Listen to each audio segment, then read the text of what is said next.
Okay, hey, Shalom. Okay, I'd like to give all praise, honor, and glory to Yahweh, Ba'ashem, Yahweh Shai, Ba'ashem, Rakakadash.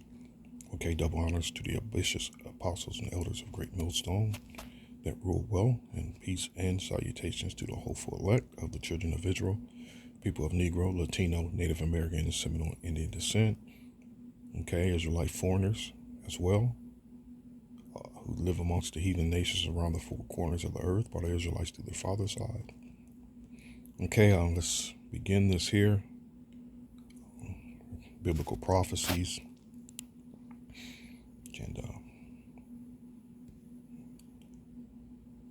And this is what a lot of you old hoes got to look forward to. And this is major. Black federal worker dies on the job after stressed over mass layoffs. She was worried about if she was going to be laid off herself. Bigums. Black woman. Ninja woman. I'm trying to click on one of these. Click on a good one. And that's Facebook. I don't have Facebook. Well, you can see it here. I'm not going to click on it. And as a matter of fact, let me do this. Let me go to images. There she goes. Federal worker dies amid stress over layoffs. This is the beginning of your downfall. You rebellious women. You treasonous women. Treasonous women, man.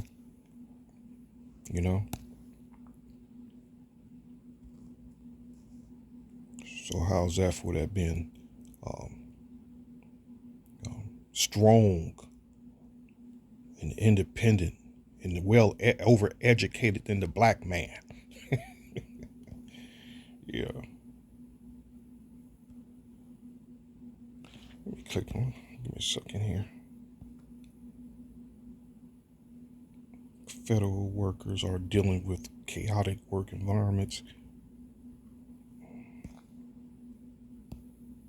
That's images. I can click images, more results. I am going through hell, job loss, mental health, and the fate of federal workers.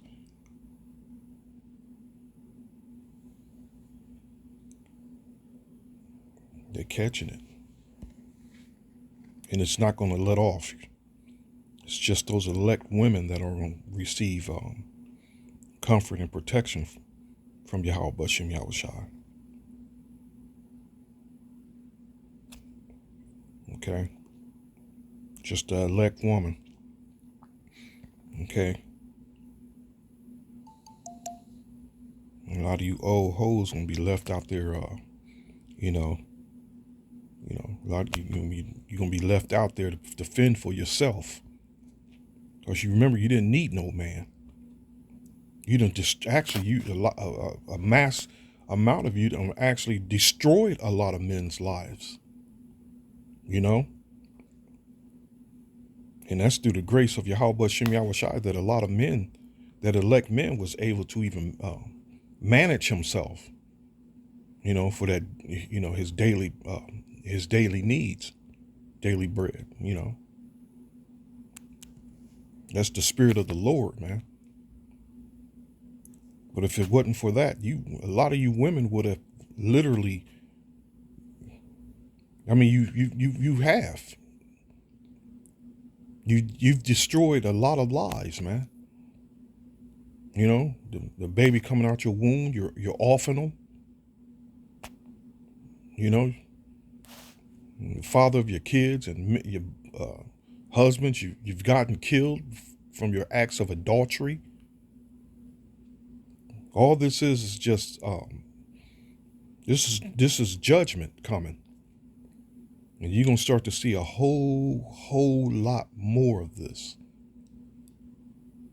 And look at this, what I mentioned I was going to bring it out before. I mentioned I was going to bring it out, period. I've never actually covered this right here. I've mentioned it. I never actually covered it. This amount of stress that's coming upon these wicked ass women, man. This precept. I'm trying to think of. Oh well, I have one right there. Micah 7. It's a specific one. Let's not worry about that right now. Let's just hit this point here. Just gonna blow your mind, man. Okay, can stress cause STD symptoms? Yes, stress can be a trigger for STD symptoms, particularly for certain viral STIs like herpes. While stress doesn't cause initial infection, it can lead to symptoms appearing or worsening. Like I've always said, that a lot of these infections that are in these, men and women are really, a lot of them were just put to sleep, man. Like doctors say that, and I remember this from, I think it was the 90s or late 80s, how I was listening to a doctor, where he said that, concerning syphilis, that he said that they don't actually rid the body completely of it. And he said the medication that they use only it lays dormant, like herpes, like it mentions here. And this was out of a doctor's mouth himself. He said all it does is just lays dormant for a later particular, and it awakens at a later particular time because of stress, life conditions, or health practices, by your diet and whatever. And it always stuck with me, that certain, a lot of things you hear, like certain information, you continue it on without even repeating it, but it always sticks in your head and it just comes out years later. This is just an example of one of those things. Stress doesn't cause initial infection. It can lead to symptoms appearing or worsening even after the initial infection may have been dormant. Now, do you see? You better leave these nasty hoes alone, man. And if you burning that feeling of, I gotta get some, man, you want some, you just send up those prayers and go look for you a woman of another nation, like Apostle Tahar is continuously stressing, as that message. You see, even after the initial infection may have been dormant, stress can also indirectly influence susceptibility to STIs by weakening the immune system. So this is what's coming. And you're going to see it. You're going to see these women. You're going to see it's covering. It's going to cover them, man. Like it says in Micah 7, shame shall cover her. Stress can, and this is no medical advice, which they like to accuse you of, which they don't. That's the one thing that this world and its, and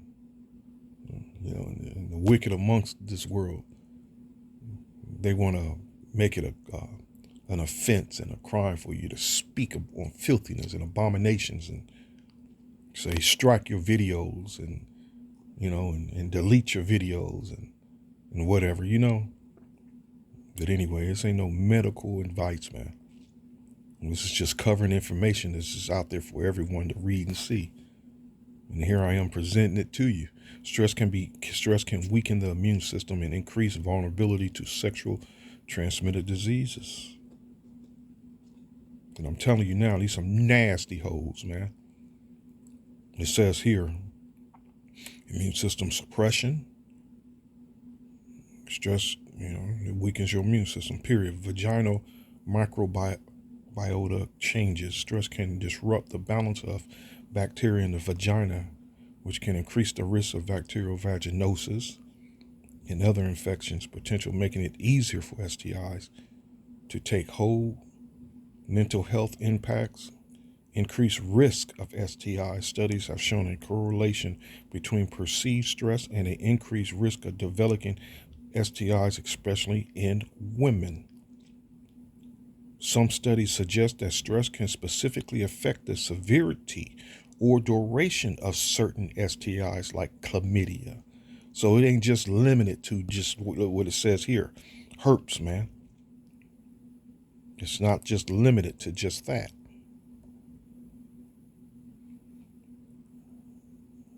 Elaboration, triggering dormant STIs.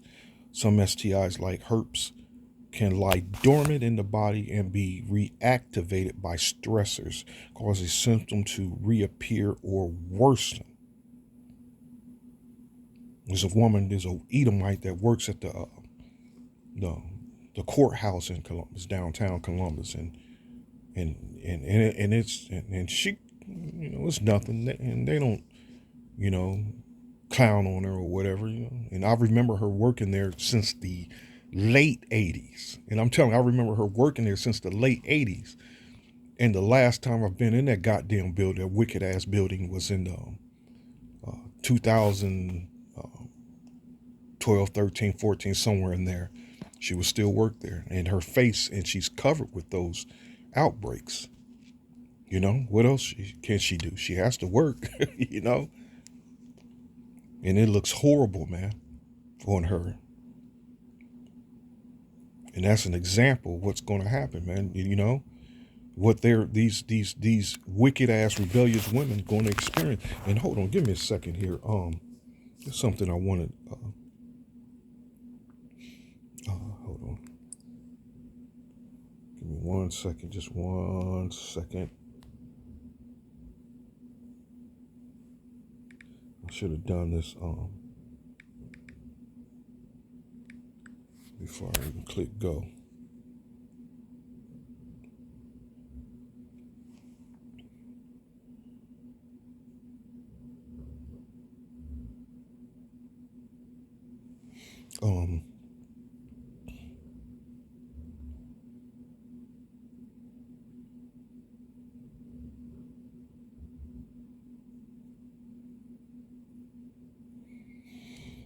Okay, there's a couple of these precepts here. Let me pull it up here.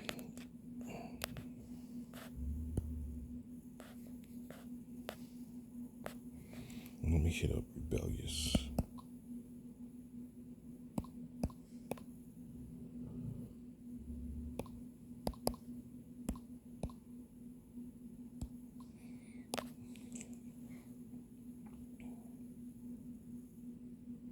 And I'm going to visit this Micah 7 in a second here. Okay. And what we have here. And this number, this rebellious, look how many times. And that means that, Yahweh Shem Yahushua is, is trying to put a point across. How many times he's mentioning it? Occurs 36 times in 34 verses. But let me get to the woe to the rebellious children, saith the Lord, that take counsel, but not of me, and that cover with a covering, but not of my spirit, that they may add sin to sin. So rebellious come as these. Everyone loveth gifts and followeth after reward. They judge not the fathers, neither doth the cause of the widow come unto them.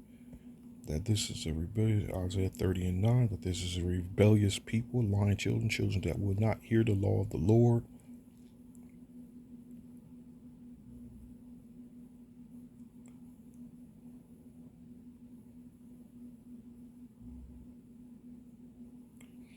Isaiah 65 and 2.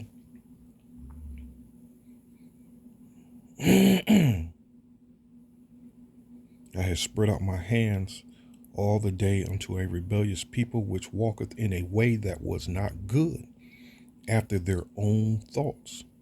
A people that provoked me to anger continually to my face. that sacrificeth in gardens and burneth incense unto altars of bricks, which remain among the graves and lodges in the monuments, which eat swine's flesh and broth of abominable things is in their vessels, which say, stand by thyself, come not near to me, for I am holier than thou. Won't that sound like these women? These are a smoke in my nose, a fire that burneth all the day. And let me do that. Let me get to that Micah 7. I'm not trying to drag this on. So here we go. Micah 7 and 8. Rejoice not against me, O my enemy. These ninja women. When I fall, I shall arise. When I sit in dark, and that's the one thing that they took pleasure in, man. That the Israelite man, the so-called black man, fall, man. Not just the so-called black man. That the tribe, the men of the tribes, man. Period. All 12 tribes. All 12 tribes, man.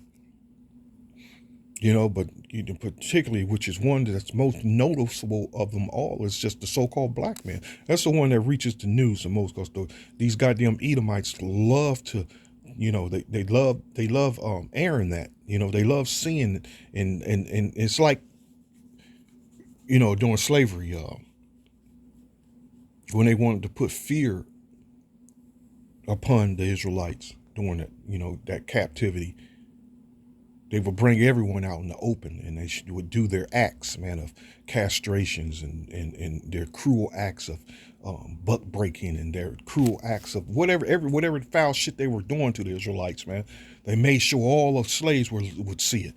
And it's the same thing now. Nothing has changed. It's still the same thing. Whenever anything and everything is turned negative toward the Israelite man, especially the so-called Negro man, on the news and the media and whatnot, So they always make it seem like, he's just a no good father, when the actual Edomite studies themselves shows you that the Israelite man, especially the so-called black man, is a better father than all these sorry motherfuckers on this earth, man. Better than all of them. Better fathers than all of them. So rejoice not against me, O my enemy. When I fall, I shall rise. When I sit in darkness, the Lord shall be a light unto me. I will bear the indignation of the Lord, because I have sinned against him, until he plead my cause and execute judgment for me. He will bring me forth to the light, and I shall behold his righteousness. And that's beautiful, how I execute judgment for me. He's going to execute judgment for you. I mean, a lot of us been, these bitches can put major roadblocks, stumbling blocks, in our lives, man. and that this system, has favored these hoes and to further oppress us, man.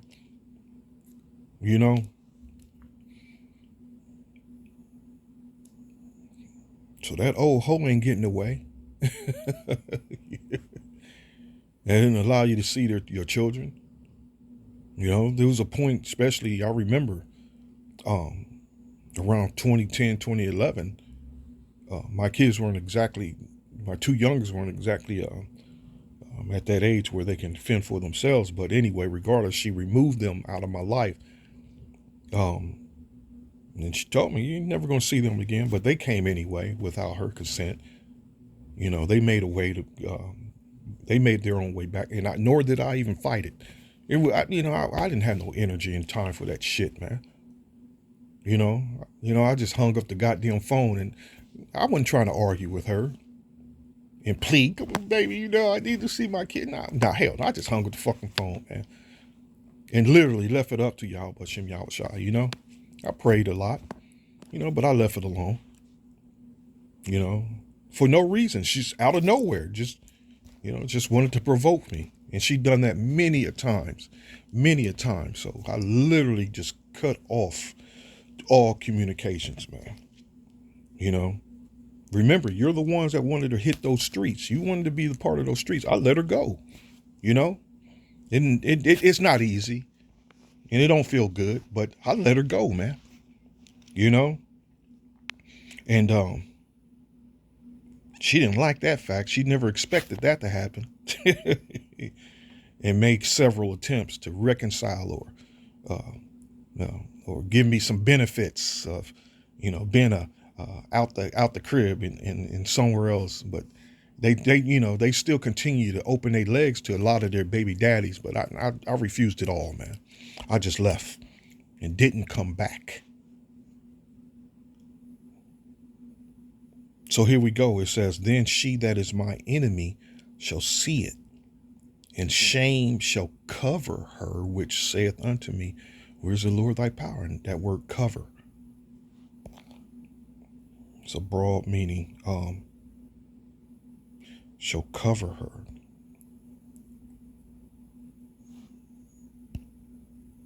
Strong's H 3680. Kasa. Kasa. Okay, to cover, conceal, hide, conceal, cover, to be covered. And that's literal, in a physical sense as well. To cover, clothe, to cover, conceal, to cover for protection, to cover over, spread over. Whew, there you go. To overwhelm, to cover, to overwhelm. So that shame is, it's gonna, there's gonna be a lot of stress coming with that shame. And let me do that as well. Let me hit shame. Spread over. Ooh. To cover oneself, clothe oneself.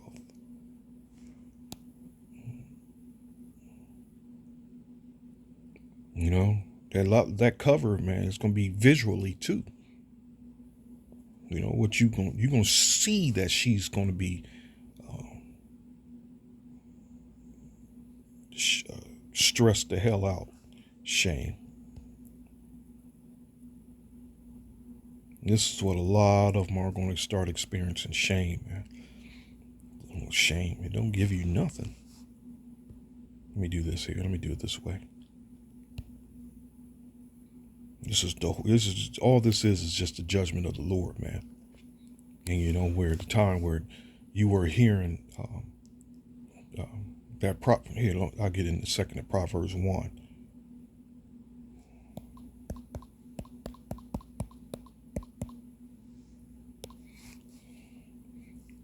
A painful feeling of humiliation or distress caused by the consciousness of wrong or foolish behavior.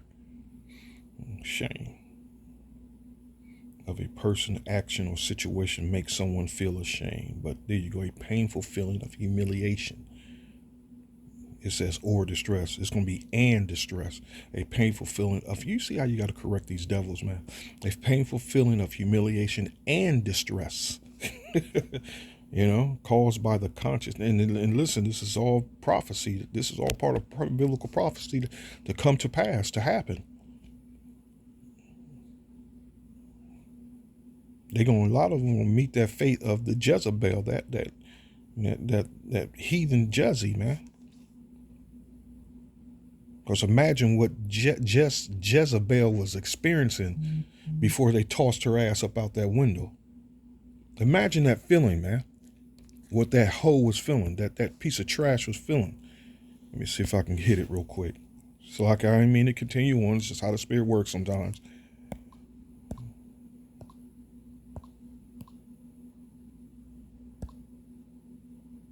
Did I spell it right?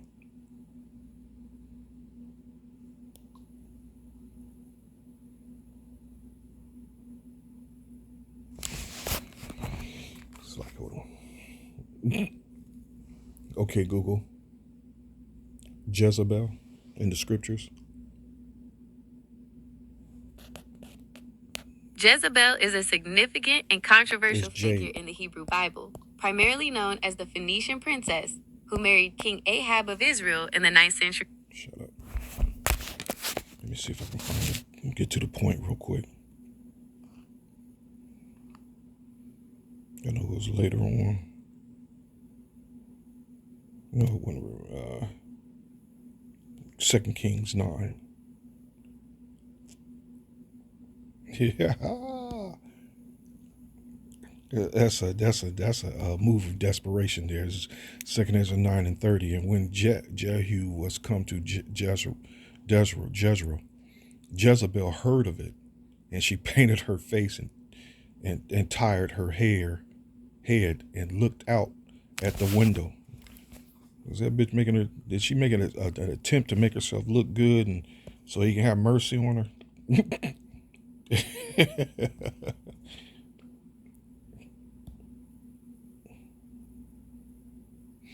To be good, be pleasing, be well, be glad, to be glad, be joyful, to be well placed, to be well for, be well with, go well with, to be pleasing. And the thing is, the Lord he's taken away all those things that these hoes do to paint themselves up, man, with spray paint they put on their face, and the weave they braid their hairs with, because they do, some of them get down with it, man. They be looking good, except when they started adding all that shit to their eyelashes and that stupid what they do with their head on their hair on their forehead, and that stupid ass look, and the cows ring in their nose, and some of them literally lost their way, but some of them can still get down, man. And they really make themselves look fly. Like, whew, what I saw the other day. Damn. Anyway. So let's just get to my point here. She tried to make herself look good. 2 Kings 9:30, and he said, throw her down. And as Jehu entered in at the gate, she said, had Zimri peace, who slew his master. And he lifted up his face to the window and said, who is on my side? Who? And there looked out to him 2 or 3 eunuchs. And he said, throw her down. So they threw her down, and some of her blood was sprinkled on the wall and on the horses, and he trod her underfoot. That's a hell of an ending, man. That's a hell of an ending. And so that meaning that when a lot of your destructions come, a lot of your calamities start, Yahweh Shem Yahushua is not going to pull back, and he's not going to have mercy on you.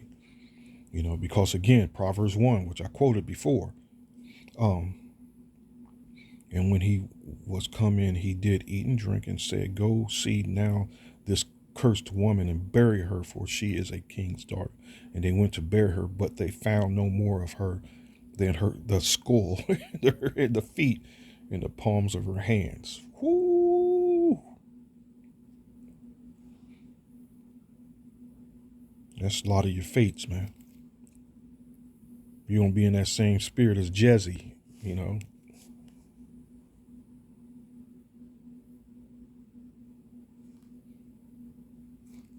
You reconcile, you repent of your wickedness you done to the man, and you reconcile the relationships, man. You don't make things worse and let it continue on. You fix these things, man. A lot of you women, it's what you need to do, but let's be real, you're not. A lot of you hoes just keep contact with the baby dad just so you can benefit from him, while you're still opening your legs to multitudes of other men. This ain't nothing new. We've always known this, man. You ain't slick.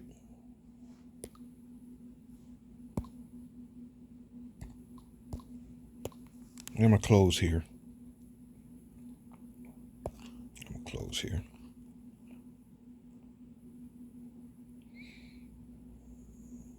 Proverbs 1:24, because I have called and ye refused. I have stretched out my hand, and no man regardeth, but ye have set at naught all my counsel, and would none of my reproof. I also will laugh at your calamity. I will mock when your fear cometh. Okay? And there you go.